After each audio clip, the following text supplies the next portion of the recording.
ಇನ್ನು ಇದೆಲ್ಲದರ ಮಧ್ಯೆ ದಲಿತ ಸಿಎಂ ಕೂಗು ಜೋರಾಗ್ತಾ ಇದೆ. ಮಾಜಿ ಸಚಿವ ರಾಜಣ್ಣ ಕೂಡ ಈಗ ದಲಿತ ಸಿಎಂ ಕೂಗಿಗೆ ದನಿಗೂಡಿಸಿದ್ದಾರೆ. ಈ ಹಿಂದೆಯೂ ಹಲವು ಸಂದರ್ಭಗಳಲ್ಲಿ ಮಾತನಾಡಿದ್ರು ಮಾಜಿ ಸಚಿವ ಕೆಎನ್ ರಾಜಣ್ಣ. ಯಾಕಾಗಬಾರದು ಅಂತ ಹೇಳಿ ಪ್ರಶ್ನೆ ಎತ್ತಿದ್ದಾರೆ. ನಮ್ಮ ಪಕ್ಷದಲ್ಲಿ ಎಲ್ಲ ಸಮುದಾಯಕ್ಕೂ ಅವಕಾಶ ಸಿಕ್ಕಿದೆ. ದಲಿತ ಸಿಎಂ ಆದ್ರೆ ಕಾಂಗ್ರೆಸ್ ಪಕ್ಷಕ್ಕೆ ಅನುಕೂಲವಾಗಲಿದೆ. ಜೆಡಿಎಸ್ನ ಒಕ್ಕಲಿಗರು, ಬಿಜೆಪಿಯ ಲಿಂಗಾಯತರು ಅಂತಾದ್ರೆ ಅದೇ ರೀತಿ ನಮ್ಮಲ್ಲಿ ದಲಿತರು ಸಿಎಂ ಆಗಲಿ ಅಂತ ಹೇಳಿ ಕೆಎನ್ ರಾಜಣ್ಣ ಹೇಳಿದ್ದಾರೆ. ನಿಮ್ಗೆ ನೆನಪಿರಬಹುದು, ಬಹುಶಃ ಒಂದು 4-5 ತಿಂಗಳು ಕಳೆದಿರುತ್ತೆ.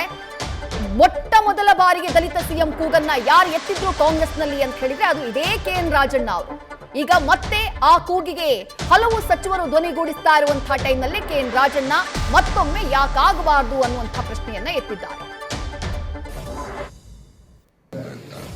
ಯಾಕಾಗಬಾರ್ದು? ದಲಿತ ಸಿಎಂ ಯಾಕಾಗಬಾರ್ದು? ಮೈನಾರಿಟೀಸ್ ಯಾಕಾಗಬಾರ್ದು?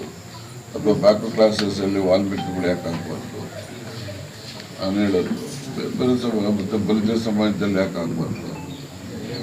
ಕಾಂಗ್ರೆಸ್ ಪಕ್ಷ ನೋಡ್ರಿ, ಯಾವತ್ತೂ ಎಲ್ಲ ಸಮುದಾಯದವ್ರಿಗೂ ನ್ಯಾಯ ಕೊಡುವಂಥದ್ದು ಕಾಂಗ್ರೆಸ್. ನಾನು ಕಾಂಗ್ರೆಸ್ಸಲ್ಲಿ ಒಂದೊಂದ್ಸರಿ ಬೈತೀನಿ ಅಂತ ಬೇರೆ ವಿಚಾರ, ಆ ವಿಷಯಕ್ಕೆ ಸೀಮಿತವಾಗಿ ಇದೊಂದು ಅಸಮಾಧಾನ ಅಷ್ಟೇ. ಆದರೆ ಓವರಾಲ್ ನೋಡಿ, ದೇವರಾಜ ಅರಸು 70ರಲ್ಲಿ MLA ಇರಲಿಲ್ಲ. ಅವರು ಮುಖ್ಯಮಂತ್ರಿ ಮಾಡ್ತಾರೆ. ಯಾಕಂದರೆ MLAಗಳು ಹೆಚ್ಚಿನ ಸಂಖ್ಯೆ ಅವರ ಒಲವು ತೋರಿಸಿದ್ರಿಂದ ಅವ್ರನ್ನ ಮಾಡ್ತಾರೆ. ದೇವರಾಜ ಅರಸುಗೆ ಇನ್ನೊಬ್ಬ ಅರಸು ಜಾತಿಯವನಿಲ್ಲ MLA ಪ್ರಪೋಸ್ ಮಾಡೋಕ್ಕೆ. ನೀವು ಹಂಗೆ ಬಂದರೆ ನೀವು ವೀರಪ್ಪ ಮೊಯ್ಲಿಗೆ ಇನ್ನೊಬ್ಬ ಸಮುದಾಯದವನಿಲ್ಲ. ಬಂಗಾರಪ್ಪ ಮಾಡಿರ್ಬೋದು, ಧರ್ಮಸಿಂಗ್ ಆಗೋವಾಗ ಧರ್ಮಸಿಂಗು ಇನ್ನೊಬ್ಬ ಜಾತಿಯವನಿಲ್ಲ.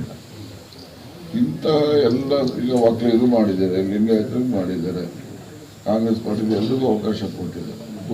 ಯಾರಿಗೆಲ್ಲ ದಲಿತರಿಗೆ, ಮೈನಾರಿಟೀಸ್ಗೆ, ಮತ್ತು ಜಾತಿ ಆಧಾರದ ಮೇಲೆ ಬಂದರೆ ಬಲಿಜಿಗರಿಗಿರ್ಬೋದು, ಹೆಚ್ಚು ಜನ ಇರುವಂಥ ಸಮುದಾಯಗಳು ಅವರು. ಮತ್ತು ವಾಲ್ಮೀಕಿ ಗುರುಗಳು ಎಷ್ಟಿದ್ದಾರೆ, ವಾಲ್ಮೀಕಿಗಳು ಅಷ್ಟೇ ಇದ್ದಾರೆ. ಇಲ್ಲೇ ಸಿದ್ದರಾಮಯ್ಯನವರೇ ವಾಲ್ಮೀಕಿ ನಾವು ತಿಳ್ಕೊಂಡಿದ್ದೀವಿ, ಆ ಪ್ರಶ್ನೆ ಬೇರೆ. ಆದರೆ ಎಲ್ಲ ಸಮುದಾಯಕ್ಕೂ ಕೂಡ ಅವಕಾಶ ಕೊಟ್ಟಾಗ ಆ ಸಮುದಾಯಗಳು ಕಾಂಗ್ರೆಸ್ ಬಗ್ಗೆ ಒಲವು ಮತ್ತು ಪ್ರೀತಿ ಬರ್ತಾರೆ. ಇಲ್ಲಪ್ಪ ನಮ್ಮನ್ನು ಗುರುತಿಸ್ತಾರೆ, ನಮಗೂ ಒಂದು ಅವಕಾಶ ಕೊಡ್ತಾರೆ. ಇವರು ತಿರ್ಗಾ ಈ BJP JDS ಮಾಡ್ದಂಗೆ BJP ಬಂದರೆ ಲಿಂಗಾಯತರು, JDS ಬಂದರೆ ಒಕ್ಕಲಿಗರು ಮುಖ್ಯಮಂತ್ರಿ ಅಂದರೆ ಜನಗಳಲ್ಲಿ ಬೇರೆ ಸಮುದಾಯದಲ್ಲಿ ನ್ಯಾಯ ಏನು ಕೊಟ್ಟಂಗೆ ಆಗ್ತದೆ. ನ್ಯೂಸ್ ಫಸ್ಟ್ ನಿರ್ಭೀತಿಯಿಂದ ನಿಮ್ಮ ಪರವಾಗಿ.